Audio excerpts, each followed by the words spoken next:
The gentleman from Louisiana, Mr. Scalise. The gentlewoman from Washington, Ms. McMorris Rogers. The gentleman from Ohio, Mr. Stivers. The gentleman from Indiana, Mr. Messer. The gentleman from Georgia, Mr. Collins. The gentleman from Missouri, Mr. Smith.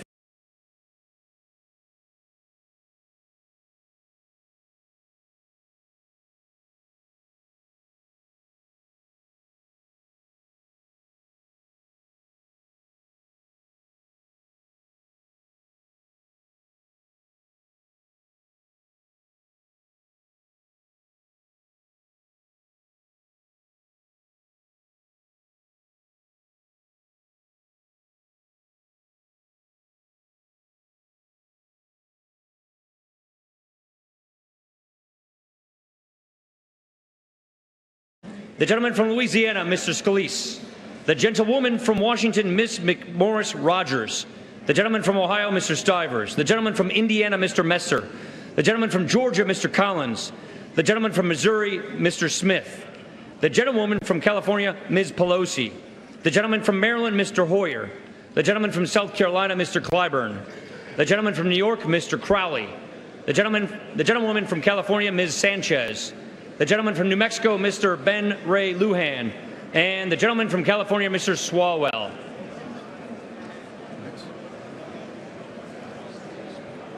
The President of the Senate, at the direction of that body, appoints the following senators as members of the committee on the part of the Senate to escort the President of the United States into the House chamber. The Senator from Kentucky, Mr. McConnell. The Senator from Texas, Mr. Cornyn. The Senator from Utah, Mr. Hatch. The Senator from South Dakota, Mr. Thune. The Senator from Wyoming, Mr. Barrasso. The Senator from Missouri, Mr. Blunt. The Senator from Colorado, Mr. Gardner. The Senator from New York, Mr. Schumer. The Senator from Illinois, Mr. Durbin. The Senator from Washington, Mrs. Murray. The Senator from Vermont, Mr. Leahy. The Senator from Michigan, Ms. Stabenow. The Senator from Minnesota, Ms. Klobuchar. The Senator from West Virginia, Mr. Manchin. The members of the escort committee will exit the chamber through the lobby doors.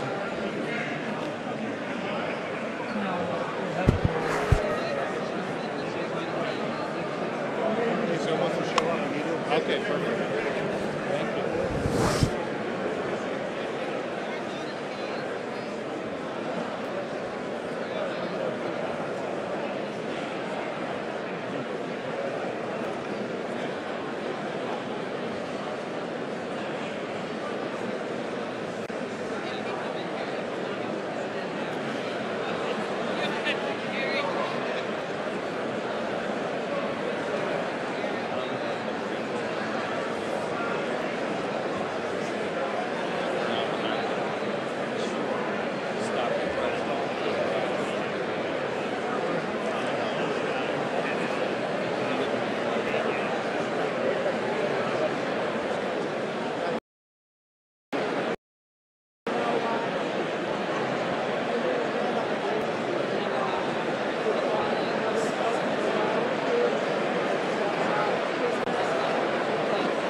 They gave me the warning.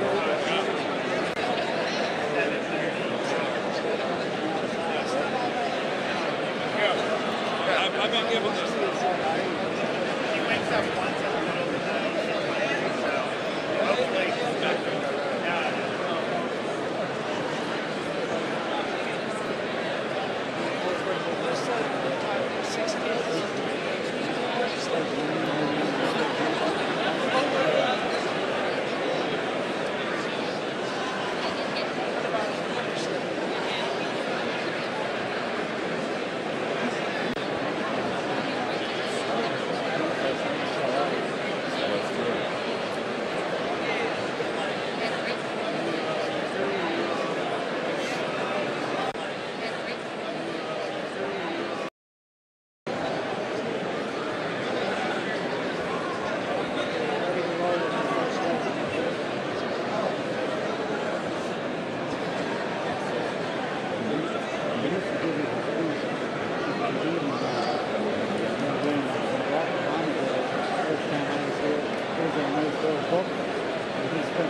I like it. A lot of people don't. Mr. Speaker, the President of the United States.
Thank you very much. Members of Congress, I have the high privilege and the distinct honor of presenting to you the President of the United States.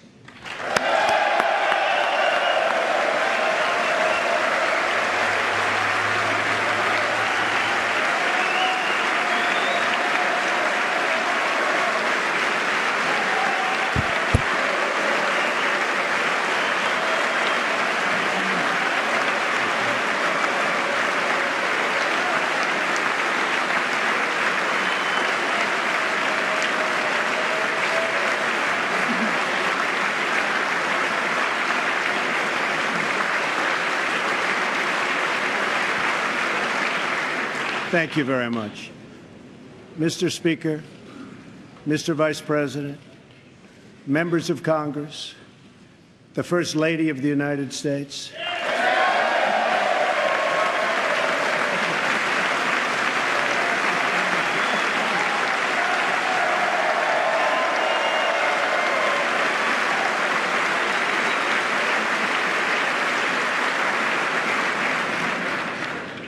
and citizens of America, tonight, as we mark the conclusion of our celebration of Black History Month, we are reminded of our nation's path toward civil rights and the work that still remains to be done.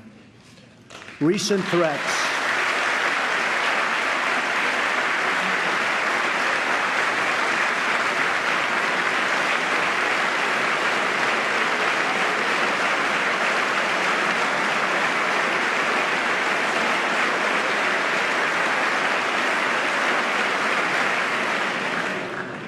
Recent threats targeting Jewish community centers and vandalism of Jewish cemeteries, as well as last week's shooting in Kansas City, remind us that while we may be a nation divided on policies, we are a country that stands united in condemning hate and evil in all of its very ugly forms.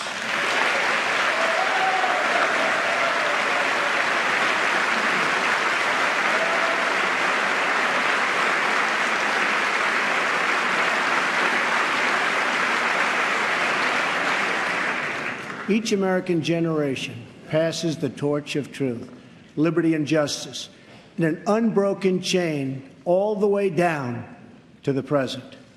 That torch is now in our hands, and we will use it to light up the world. I am here tonight to deliver a message of unity and strength, and it is a message deeply delivered from my heart. A new chapter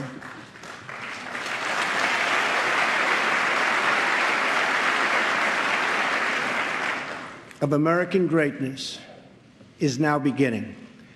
A new national pride is sweeping across our nation, and a new surge of optimism is placing impossible dreams firmly within our grasp.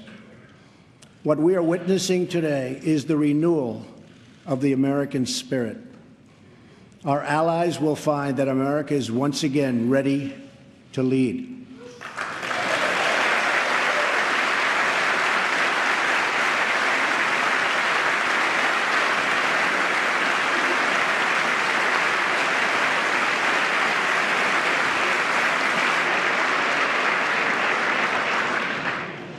All the nations of the world, friend or foe, will find that America is strong, America is proud, and America is free.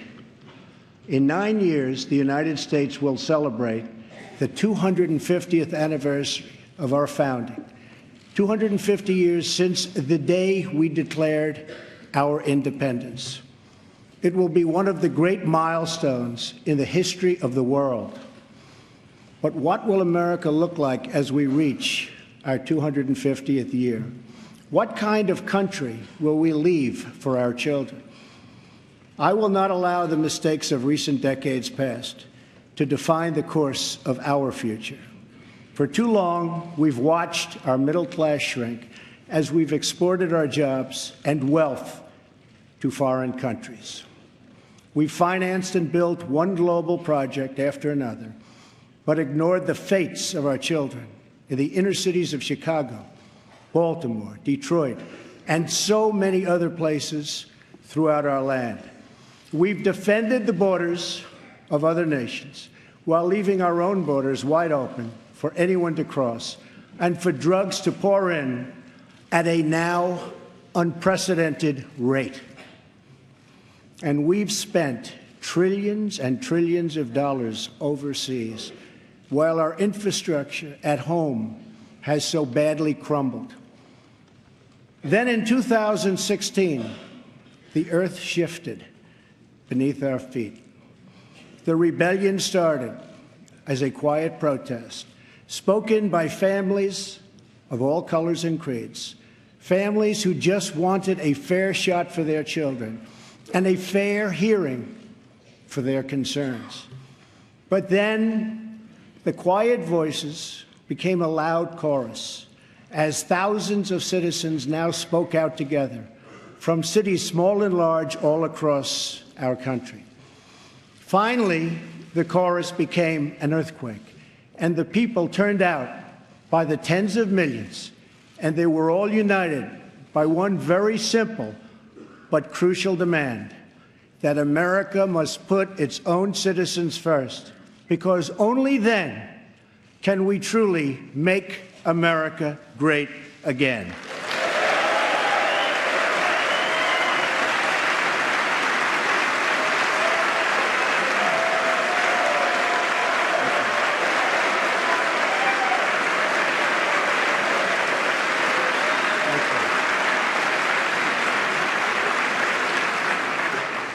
Dying industries will come roaring back to life.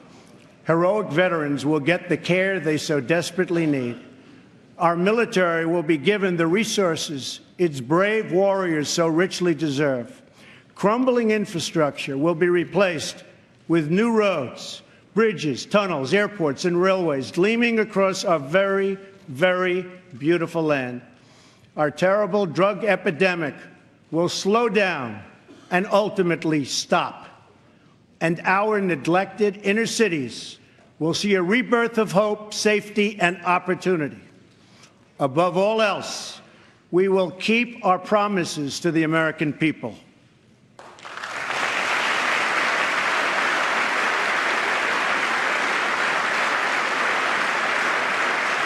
Thank you. It's been a little over a month since my inauguration, and I want to take this moment to update the nation on the progress I've made in keeping those promises. Since my election, Ford, Fiat Chrysler, General Motors, Sprint, SoftBank, Lockheed, Intel, Walmart, and many others have announced that they will invest billions and billions of dollars in the United States and will create tens of thousands of new American jobs.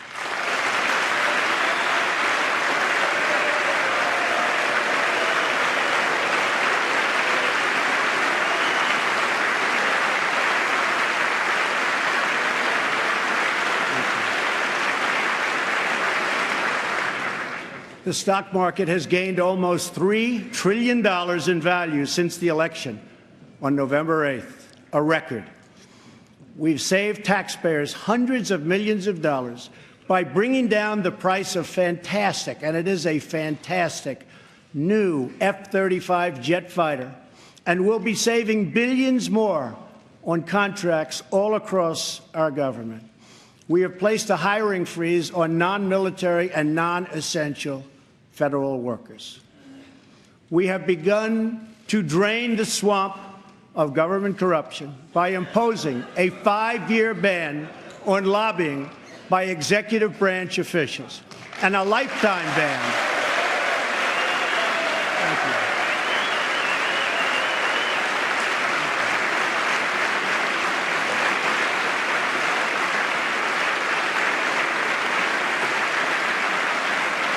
Thank you. And a lifetime ban on becoming lobbyists for a foreign government. We have undertaken a historic effort to massively reduce job-crushing regulations, creating a deregulation task force inside of every government agency.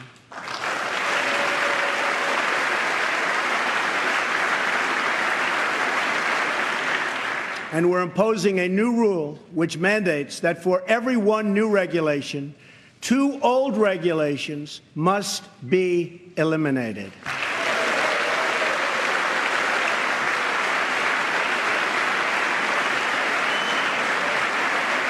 We're going to stop the regulations that threaten the future and livelihood of our great coal miners.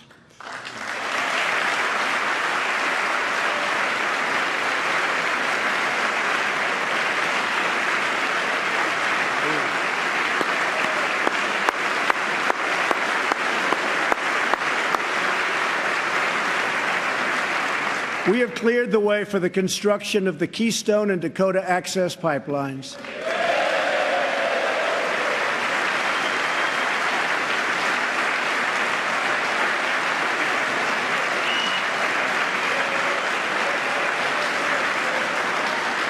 Thereby creating tens of thousands of jobs.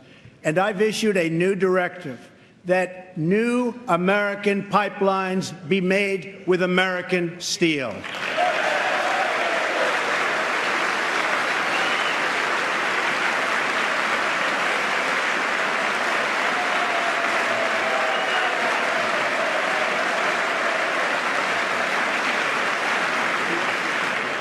We have withdrawn the United States from the job-killing Trans-Pacific Partnership.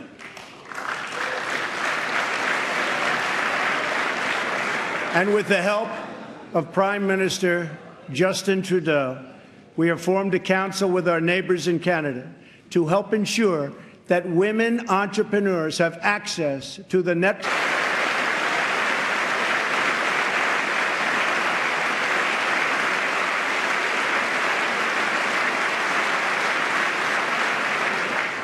To protect our citizens, I have directed the Department of Justice to form a task force on reducing violent crime.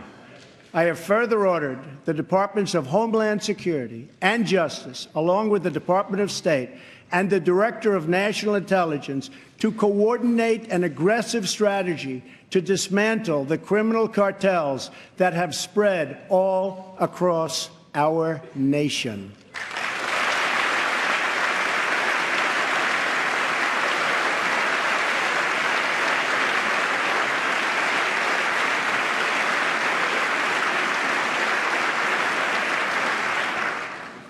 We will stop the drugs from pouring into our country and poisoning our youth, and we will expand treatment for those who have become so badly addicted.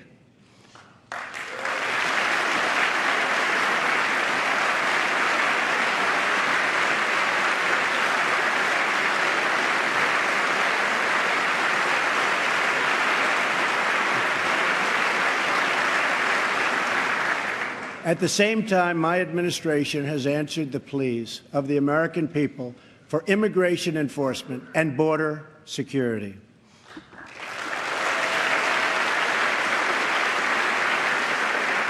By finally enforcing our immigration laws, we will raise wages, help the unemployed, save billions and billions of dollars, and make our communities safer for everyone.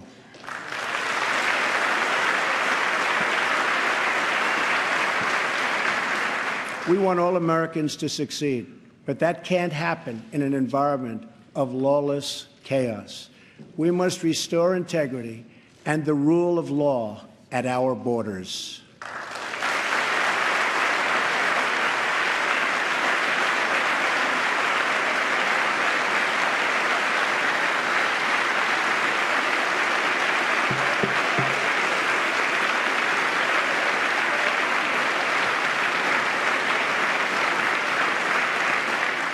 For that reason, we will soon begin the construction of a great wall along our southern border.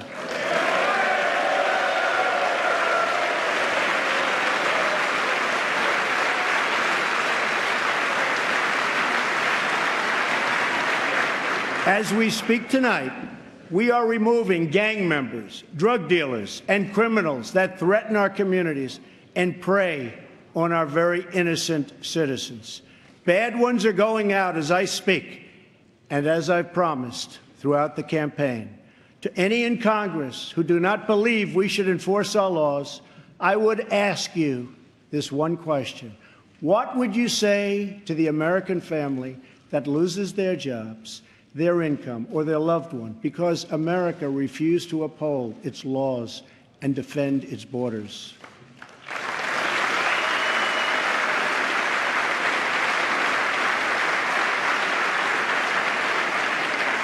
Our obligation is to serve, protect, and defend the citizens of the United States. We are also taking strong measures to protect our nation from radical Islamic terrorism.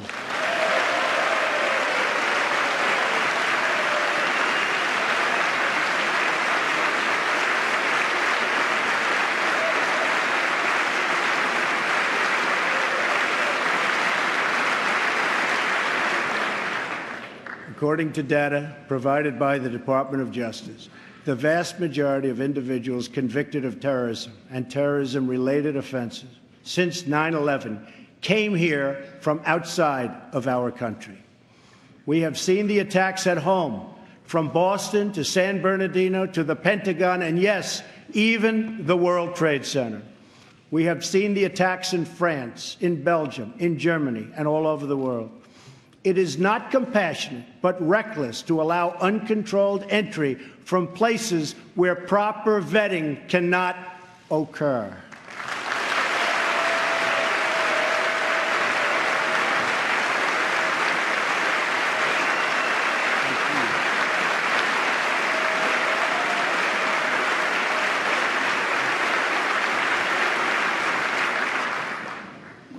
Those given the high honor of admission to the United States should support this country and love its people and its values.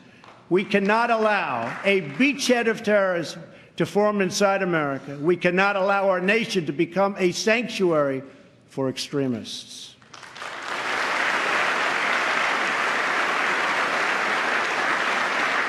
That is why my administration has been working on improved vetting procedures, and we will shortly take new steps to keep our nation safe and to keep those out who will do us harm.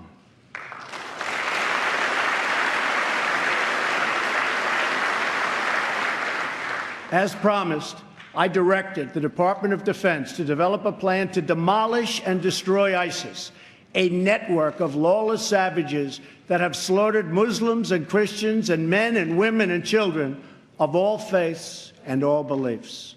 We will work with our allies, including our friends and allies in the Muslim world, to extinguish this vile enemy from our planet.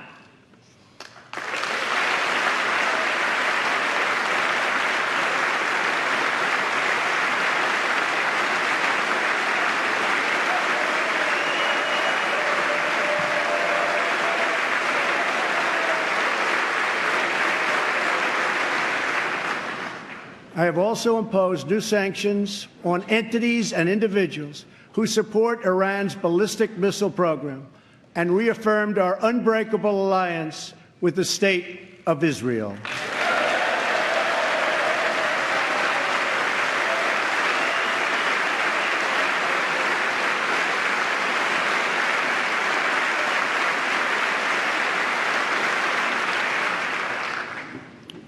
Finally, I have kept my promise to appoint a justice to the United States Supreme Court from my list of 20 judges who will defend our Constitution.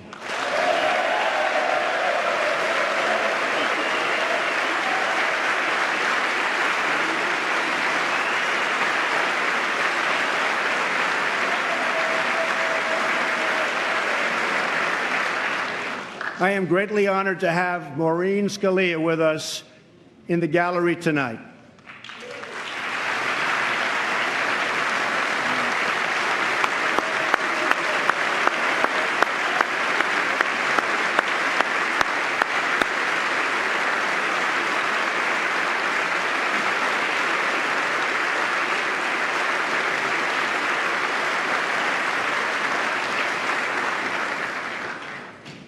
Thank you, Maureen.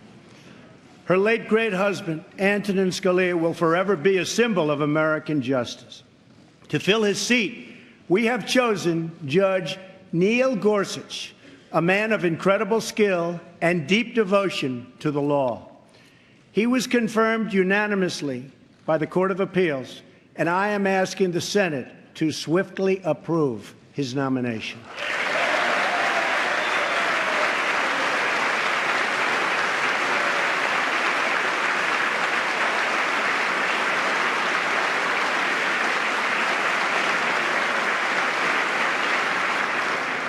Tonight, as I outline the next steps we must take as a country, we must honestly acknowledge the circumstances we inherited. 94 million Americans are out of the labor force. Over 43 million people are now living in poverty, and over 43 million Americans are on food stamps. More than 1 in 5 people in their prime working years are not working. We have the worst financial recovery in 65 years. In the last 8 years, the past administration has put on more new debt than nearly all of the other presidents combined. We've lost more than 1/4 of our manufacturing jobs since NAFTA was approved, and we've lost 60,000 factories since China joined the World Trade Organization in 2001. Our trade deficit in goods with the world last year was nearly $800 billion. And overseas, we have inherited a series of tragic foreign policy disasters. Solving these and so many other pressing problems will require us to work past the differences of party. It will require us to tap into the American spirit that has overcome every challenge throughout our long and storied history. But to accomplish our goals at home and abroad, we must restart the engine of the American economy, making it easier for companies to do business in the United States and much, much harder for companies to leave our country.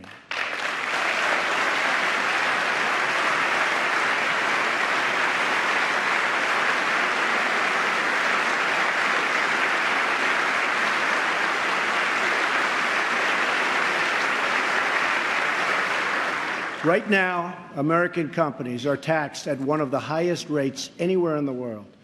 My economic team is developing historic tax reform that will reduce the tax rate on our companies so they can compete and thrive anywhere and with anyone.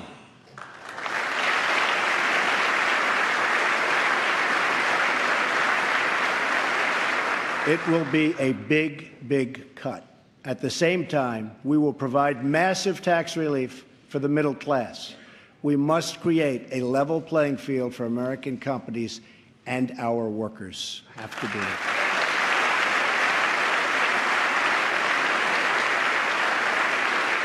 Currently, when we ship products out of America, many other countries make us pay very high tariffs and taxes. But when foreign companies ship their products into America, we charge them nothing or almost nothing. I just met with officials and workers from a great American company, Harley-Davidson.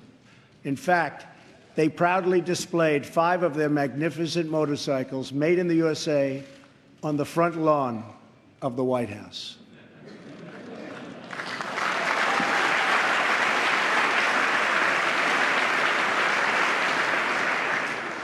And they wanted me to ride one, and I said, no, thank you. At our meeting, I asked them, how are you doing? How is business? They said that it's good. I asked them further, how are you doing with other countries, mainly international sales? They told me without even complaining, because they have been so mistreated for so long that they've become used to it, that it's very hard to do business with other countries because they tax our goods at such a high rate. They said that in the case of another country, they tax their motorcycles at 100%. They weren't even asking for a change, but I am. I believe.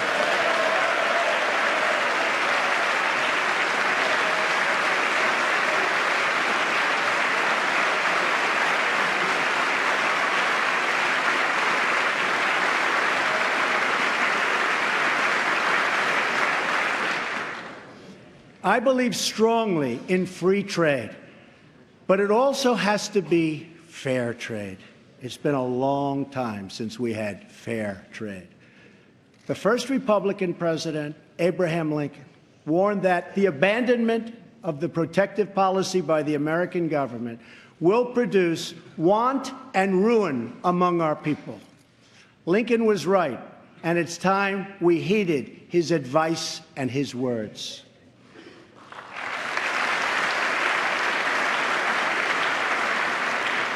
I am not going to let America and its great companies and workers be taken advantage of us any longer. They have taken advantage of our country. No longer.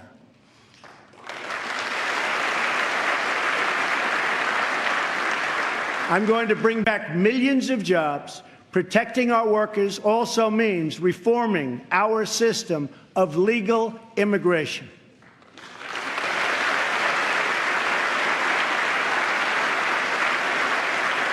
The current outdated system depresses wages for our poorest workers and puts great pressure on taxpayers. Nations around the world, like Canada, Australia, and many others, have a merit-based immigration system.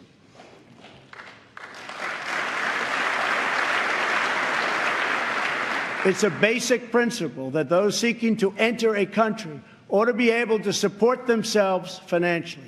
Yet in America, we do not enforce this rule, straining the very public resources that our poorest citizens rely upon. According to the National Academy of Sciences, our current immigration system costs American taxpayers many billions of dollars a year. Switching away from this current system of lower-skilled immigration and instead adopting a merit-based system, we will have so many more benefits. It will save countless dollars, raise workers' wages, and help struggling families, including immigrant families, enter the middle class. And they will do it quickly, and they will be very, very happy indeed.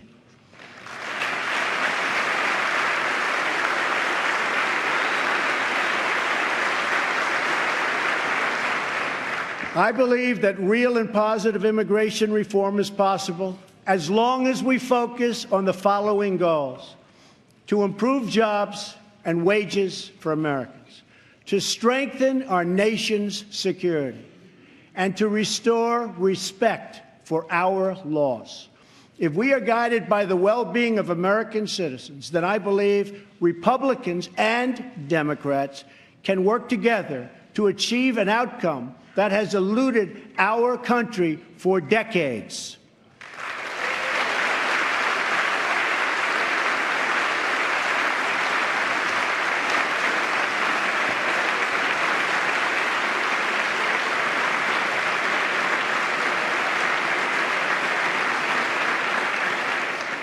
Another Republican president, Dwight D. Eisenhower, initiated the last truly great national infrastructure program, the building of the interstate highway system.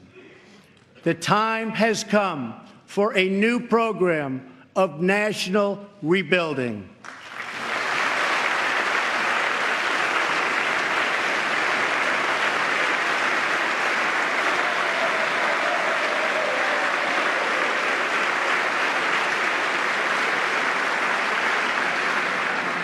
America has spent approximately $6 trillion in the Middle East.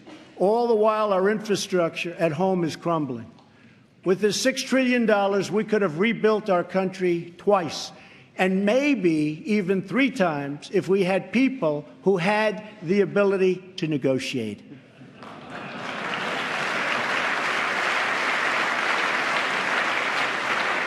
To launch our national rebuilding, I will be asking Congress to approve legislation that produces a $1 trillion investment in infrastructure of the United States, financed through both public and private capital, creating millions of new jobs.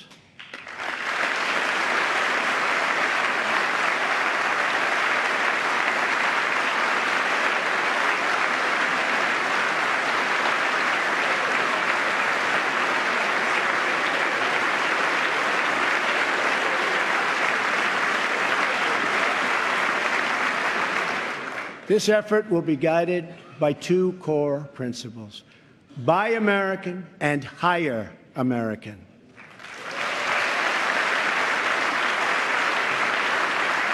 Tonight, I am also calling on this Congress to repeal and replace Obamacare.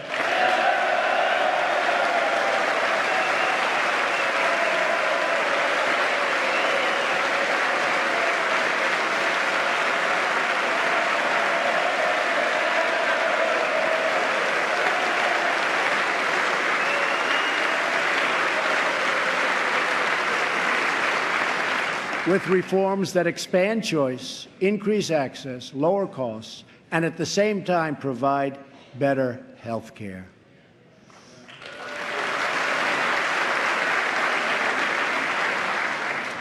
Mandating every American to buy government-approved health insurance was never the right solution for our country.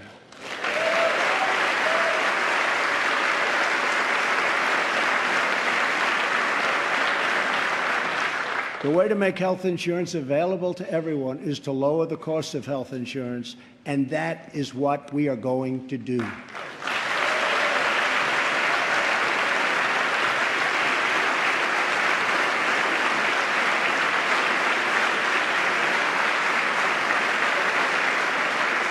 Obamacare premiums nationwide have increased by double and triple digits.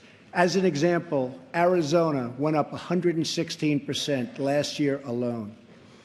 Governor Matt Bevin of Kentucky just said Obamacare is failing in his state, the state of Kentucky, and it's unsustainable and collapsing. 1/3 of the counties have only one insurer, and they're losing them fast. They are losing them so fast. They're leaving. And many Americans have no choice at all. There's no choice left.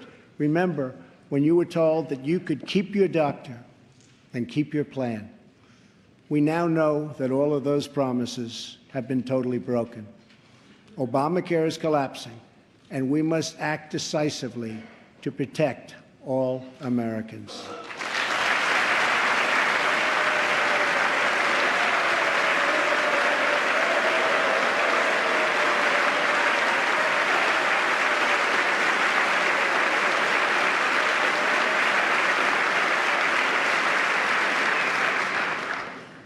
Action is not a choice, it is a necessity.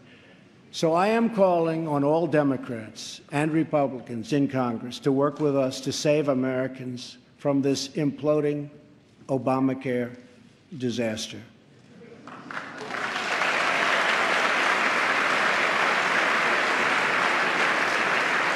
Here are the principles that should guide Congress as we move to create a better health care system for all Americans. First, we should ensure that Americans with pre-existing conditions have access to coverage and that we have a stable transition for Americans currently enrolled in the health care exchanges.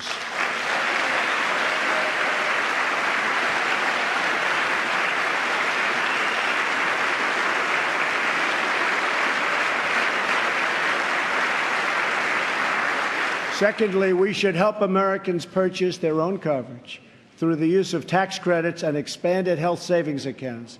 But it must be the plan they want, not the plan forced on them by our government.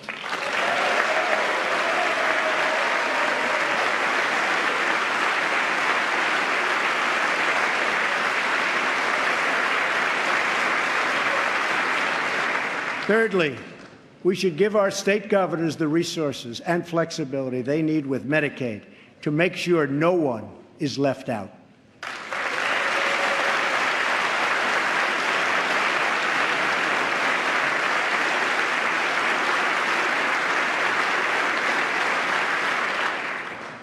Fourth, we should implement legal reforms that protect patients and doctors from unnecessary costs that drive up the price of insurance, and work to bring down the artificially high price of drugs and bring them down immediately.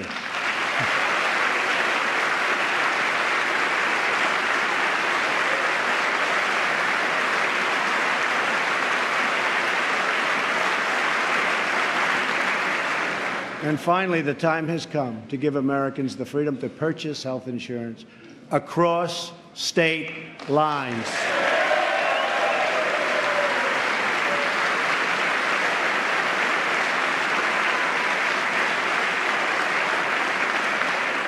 Which will create a truly competitive national marketplace that will bring costs way down and provide far better care. So important. Everything that is broken in our country can be fixed. Every problem can be solved. And every hurting family can find healing and hope. Our citizens deserve this, and so much more. So why not join forces and finally get the job done and get it done right?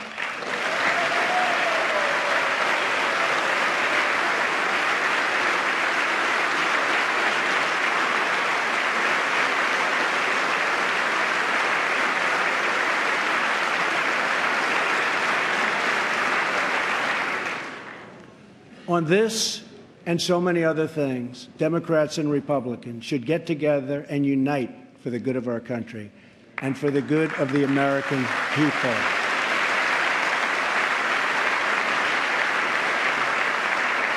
My administration wants to work with members of both parties to make child care accessible and affordable, to help ensure new parents that they have paid family leave.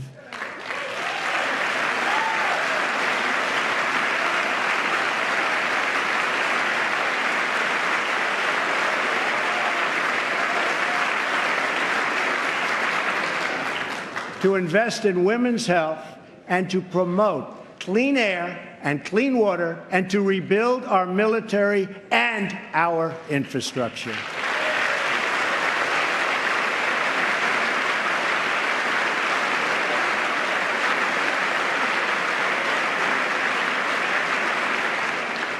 True love for our people requires us to find common ground, to advance the common good, and to cooperate on behalf of every American child who deserves a much brighter future.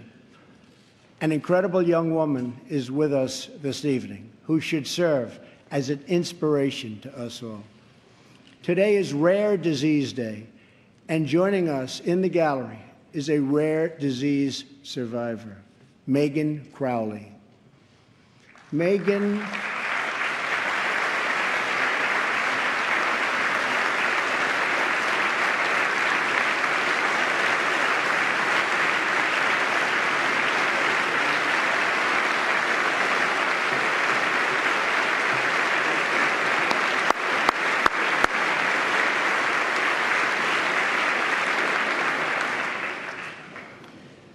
Megan was diagnosed with Pompe disease, a rare and serious illness, when she was 15 months old.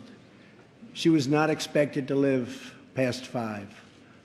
On receiving this news, Megan's dad, John, fought with everything he had to save the life of his precious child. He founded a company to look for a cure and helped develop the drug that saved Megan's life. Today, she is 20 years old and a sophomore at Notre Dame.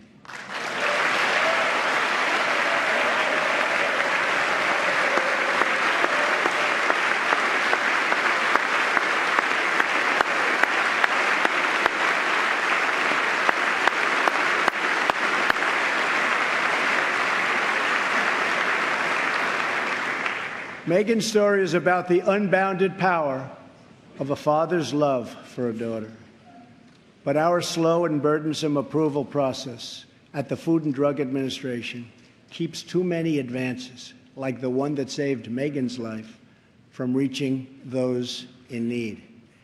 If we slash the restraints, not just at the FDA, but across our government, then we will be blessed with far more miracles just like Megan.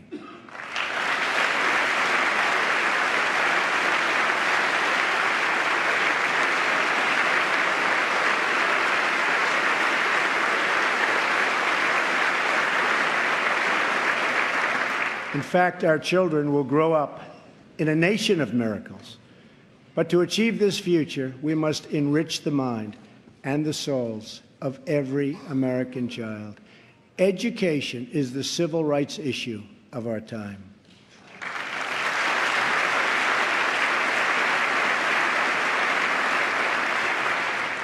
I am calling upon members of both parties to pass an education bill that funds school choice for disadvantaged youth, including millions of African American and Latino children.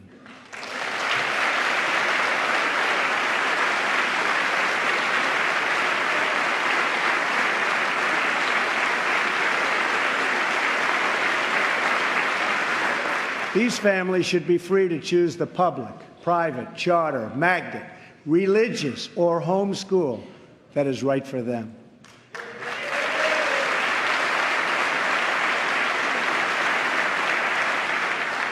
Joining us tonight in the gallery is a remarkable woman, Denisha Merriweather.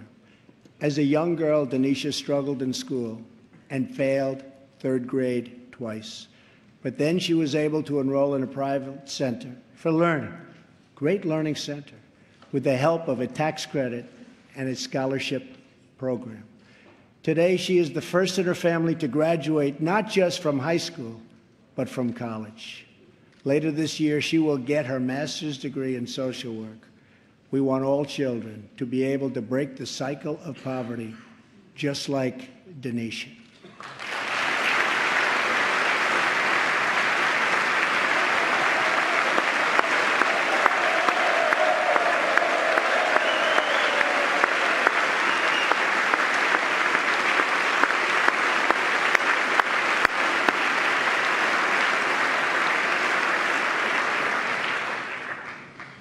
But to break the cycle of poverty, we must also break the cycle of violence.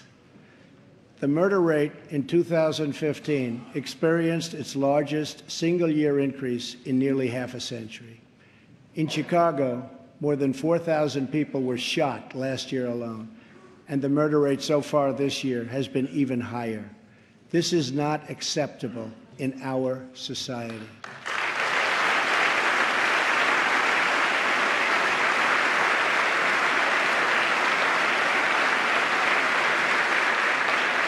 Every American child should be able to grow up in a safe community, to attend a great school, and to have access to a high-paying job.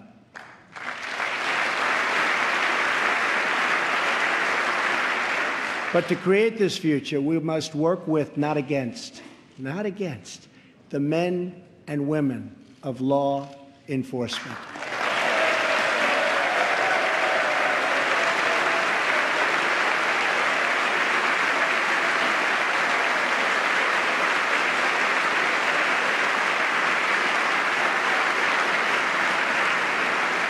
We must build bridges of cooperation and trust, not drive the wedge of disunity and really it's what it is, division. It's pure, unadulterated division. We have to unify. Police and sheriffs are members of our community. They're friends and neighbors. They're mothers and fathers, sons and daughters, and they leave behind loved ones every day who worry about whether or not they'll come home safe and sound. We must support the incredible men and women of law enforcement.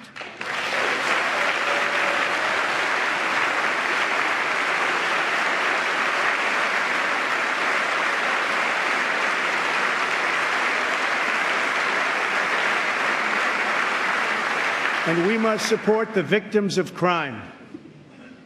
I have ordered the Department of Homeland Security to create an office to serve American victims. The office is called VOICE, Victims of Immigration Crime Engagement. We are providing a voice to those who have been ignored by our media and silenced by special interests. Joining us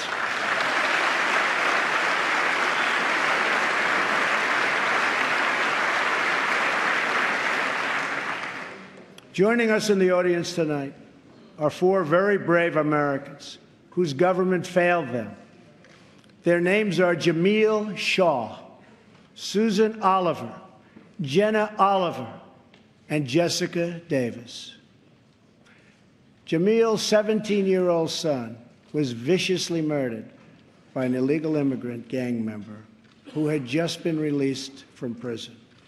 Jamil Shore Jr. was an incredible young man with unlimited potential who was getting ready to go to college, where he would have excelled as a great college quarterback.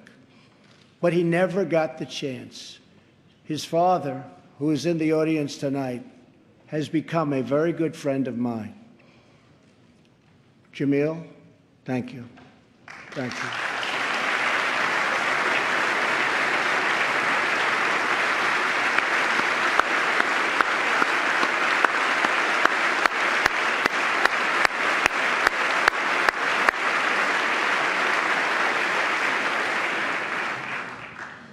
Also with us are Susan Oliver and Jessica Davis. Their husbands, Deputy Sheriff Danny Oliver and Detective Michael Davis, were slain in the line of duty in California. They were pillars of their community. These brave men were viciously gunned down by an illegal immigrant with a criminal record and 2 prior deportations, should have never been in our country. Sitting with Susan is her daughter, Jenna. Jenna, I want you to know that your father was a hero and that tonight you have the love of an entire country supporting you and praying for you.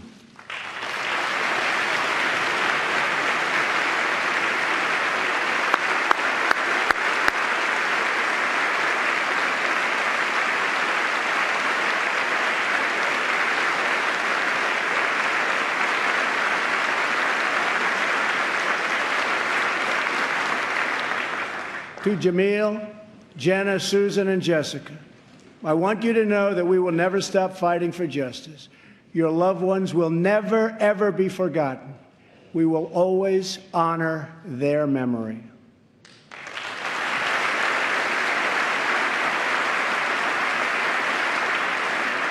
Finally, to keep America safe, we must provide the men and women of the United States military with the tools they need to prevent war.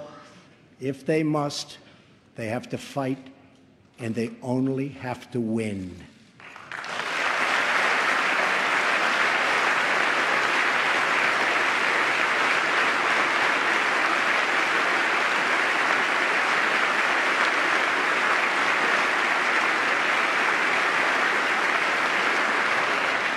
I am sending Congress a budget that rebuilds the military, eliminates the defense sequester,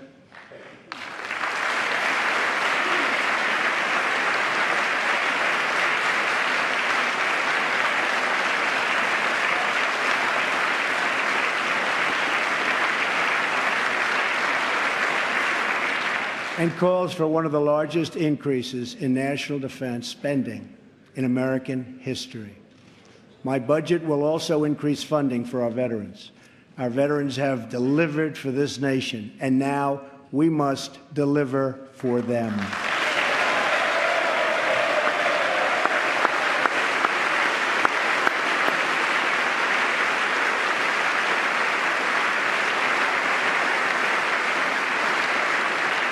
The challenges we face as a nation are great, but our people are even greater, and none are greater or braver than those who fight for America in uniform.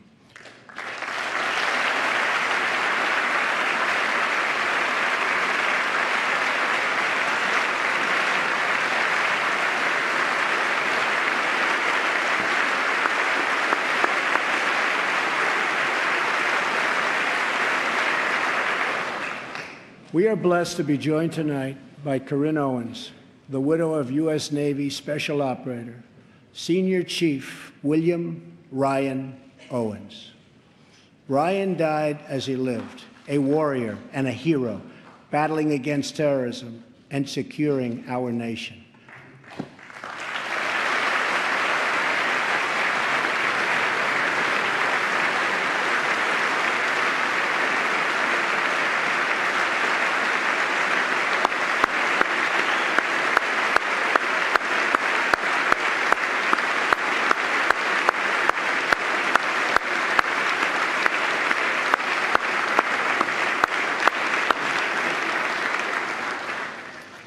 I just spoke to our great General Mattis, just now, who reconfirmed that, and I quote, "Ryan was a part of a highly successful raid that generated large amounts of vital intelligence that will lead to many more victories in the future against our enemy."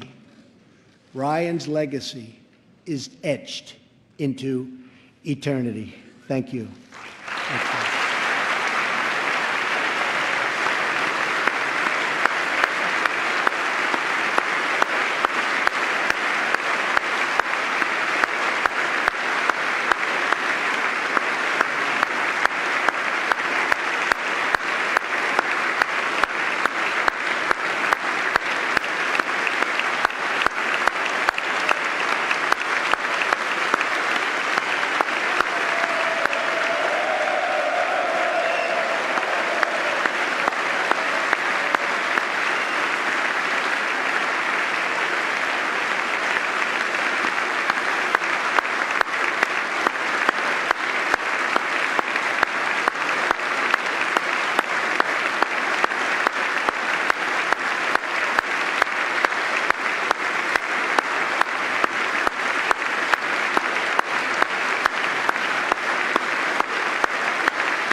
And Ryan is looking down right now, you know that, and he's very happy because I think he just broke a record.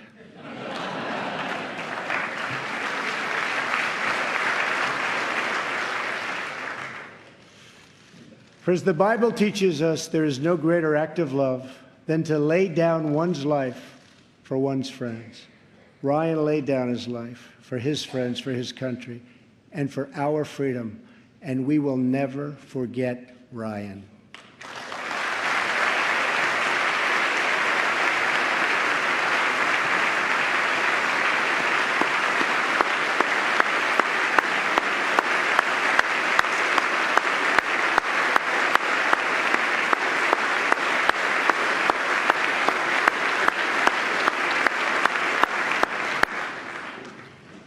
To those allies who wonder what kind of a friend America will be, look no further than the heroes who wear our uniform. Our foreign policy calls for a direct, robust, and meaningful engagement with the world. It is American leadership based on vital security interests that we share with our allies all across the globe. We strongly support NATO, an alliance forged through the bonds of 2 world wars that dethroned fascism and the Cold War and defeated communism.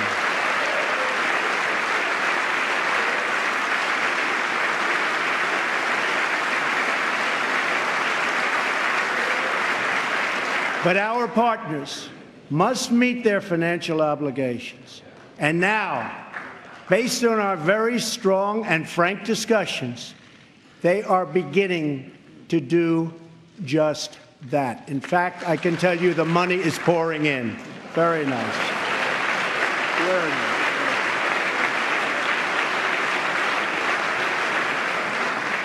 We expect our partners, whether in NATO, the Middle East, or in the Pacific, to take a direct and meaningful role in both strategic and military operations and pay their fair share of the cost, have to do that. We will respect historic institutions, but we will respect the foreign rights of all nations, and they have to respect our rights as a nation also.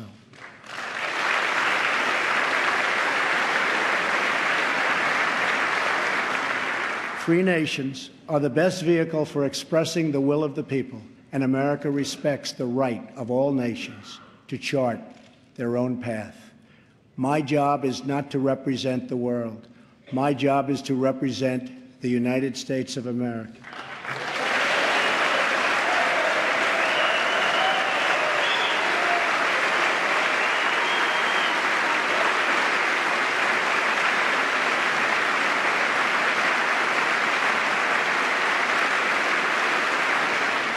But we know that America is better off when there is less conflict, not more. We must learn from the mistakes of the past. We have seen the war and the destruction that have ravaged and raged throughout the world, all across the world. The only long-term solution for these humanitarian disasters, in many cases, is to create the conditions where displaced persons can safely return home and begin the long, long process of rebuilding.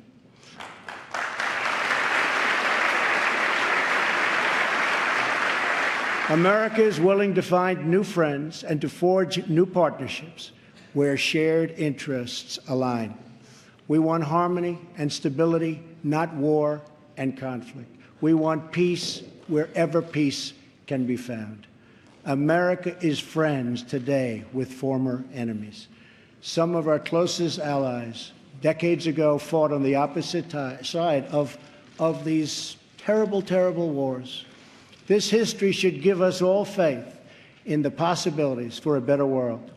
Hopefully, the 250th year for America will see a world that is more peaceful, more just, and more free.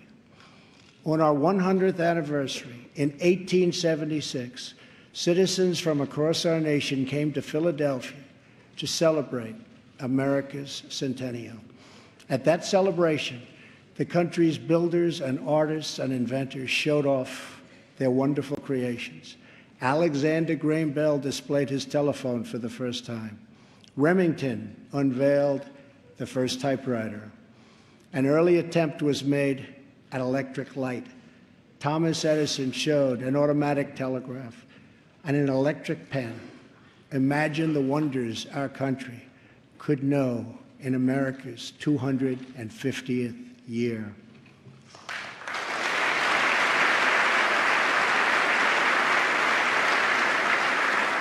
Think of the marvels we can achieve if we simply set free the dreams of our people.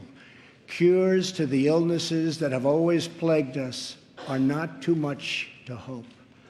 American footprints on distant worlds are not too big a dream. Millions lifted from welfare to work is not too much to expect. And streets where mothers are safe from fear, schools where children learn in peace, and jobs where Americans prosper and grow are not too much to ask.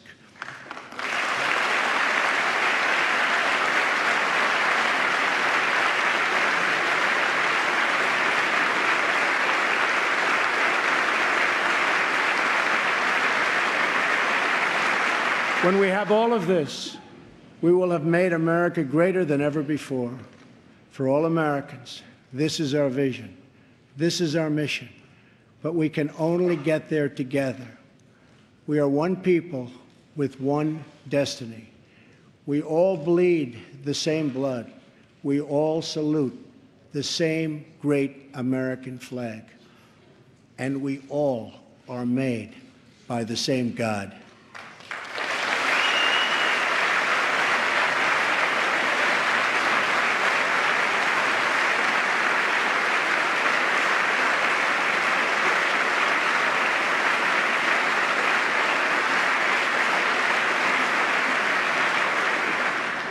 When we fulfill this vision, when we celebrate our 250 years of glorious freedom, we will look back on tonight as when this new chapter of American greatness began. The time for small thinking is over. The time for trivial fights is behind us. We just need the courage to share the dreams of our hearts, the bravery to express the hopes that stir our souls, and the confidence to turn those hopes and those dreams into action. From now on, America will be empowered by our aspirations, not burdened by our fears. Inspired by the future, not bound by failures of the past. And guided by a vision, not blinded by our doubts. I am asking all citizens to embrace this renewal of the American spirit. I am asking all members of Congress to join me in dreaming big and bold and daring things for our country. I am asking everyone watching tonight to seize this moment, believe in yourselves, believe in your future, and believe once more in America. Thank you, God bless you, and God bless the United States.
Call me Ishmael. I gained it so, by climbing slow, by catching at the twigs that grow, between the bliss and me. There was nothing so very remarkable in that, nor did Alice think it so very much out of the way to hear the rabbit say to itself, oh dear, I shall be late." $1.87. That was all.